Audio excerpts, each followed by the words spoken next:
শুভ সকাল বন্ধুরা, কেমন আছো তোমরা সবাই? আশা করি তোমরা যে যেখানে আছো ঠাকুরের আশীর্বাদে অনেক অনেক ভালো আছো।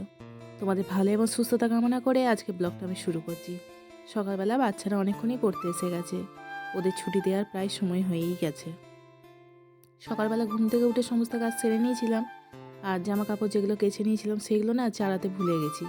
আসলে তাড়াতাড়ির মধ্যে দিয়ে সমস্ত কাজটা করা হয়, আর ওরা পড়তে আসে 7:30। তো বেশিরভাগ দিনই চেষ্টা করি যে 7:30টার মধ্যে সমস্ত কাজ টাজ করে চানটা সেরে নেওয়া।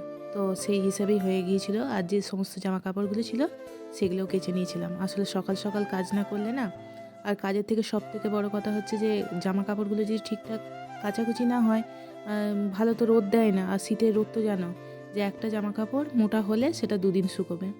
আর দেখো আমাদের ঘরের সামনে এখানে পাইপগুলো কেটে আবার সেই নতুন পাইপ ফেলা হচ্ছে।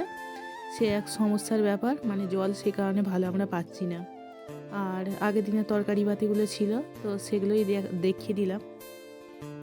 সেগুলো দিয়ে পান্তা ভাত ছিল, সেগুলো খেয়ে নিয়েছি। আর আজকে রান্না হচ্ছে ডাঁটা দিয়ে, বড়ি দিয়ে, বেগুন দিয়ে ঝোল।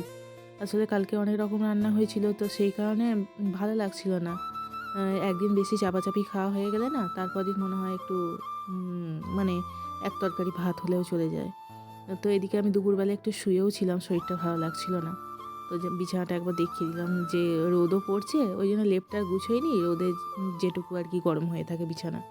তারপর তোমাদের দাদাভাই মাঠে এসেছে জল ধরাতে, তো সেখানেই চলে এলাম। তারপরে দেখছি আমার ছেলেও ওদিক থেকে আসছে পিছন পিছন।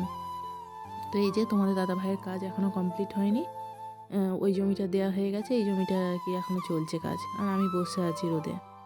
তোমাদের দাদাভাই যখন মাঠে আসছিল আমি বললাম যে তোমার সাথেই যাই, বেশিক্ষণ তো টাইম লাগবে না। কিন্তু তোমাদের দাদাভাই বললো যে না, তুমি রান্না বান্না করো, কেননা এসেও সে খিদে পেয়ে যাবে, তখন রান্না করতেও ধৈর্য থাকবে না। আর সত্যি দেখো না, এখন ঘড়িতে প্রায় 2টো, কিন্তু ঘরে আমার মন টিকছিল না, সেই কারণে আমি একাই হেঁটে হেঁটে চলে এলাম। আর বাড়ি থেকে বেশি দূরেও নয় জানো। আর আমাদের এখানে কি বলো তো, সর্ষে জমি এতই কম, কাজে একটা জমি হলেও না সে মনে হয় ছুটে ছুটে যায় সর্ষের খেতে। অন্য অন্য জায়গায় কতটা কী পরিমাণে সর্ষে চাষ হয়, আর এখানে একটা জমিতে মাত্র হয়েছে সেটাই। তো এই যে তোমাদের দাদাভাইয়ের হয়ে গেছে, এবার আমরা চলে যাব। তবে গাড়ির অবস্থা খুবই খারাপ জানো তো। তোমাদের দাদাভাইকে প্রায়ই বলছি, দেখো গাড়িটা পরিষ্কার করো। ও বলছে আজ নয় কাল, কাল নয় পরশু, এইভাবে করে না গাড়িটা ধুচ্ছেও না। আজ ওষুধ দেওয়া, কাল জল ঝাপটানো, আর অনেক দূরে দূরে জমি তো সেই কারণে গাড়িটা অনেক সুবিধার। তবু আমি বলছি দেখো, কাজ তো থাকবেই, কিন্তু তা বলে কি গাড়ি পরিষ্কার করবে না? তো কবে ও করে। তারপর দেখো এই যে দুজনে বাড়ি চলে আসছি। তবে বেলা অনেকটাই হয়ে গেছে, ওর সঙ্গে যদি জেদ করে যদি আমি মাঠে চলে আসতাম, তাহলে তোমাদের দাদাভাইয়ের খিদেও পেয়ে যেত, আমারও প্রচুর খিদে পেয়ে যেত। এই যে দেখো না, এখন প্রায় 2টো 10-15 হবে, বাড়ি চলে এলাম। এসে এবার আমি আমার কাজকর্ম বলতে ওকে খেতে দেবো বা নিজেও খাবো। তো চলো আজকে কি রান্নাটা করেছি একবার তোমাদেরকে দেখিয়ে দিই। আর এই যে চলে এলাম। তো চলো আজকে ব্লগ এটুকুই রাখলাম। তোমরা সবাই ভালো থেকো, সুস্থ থেকো এবং আমার পাশে থেকো।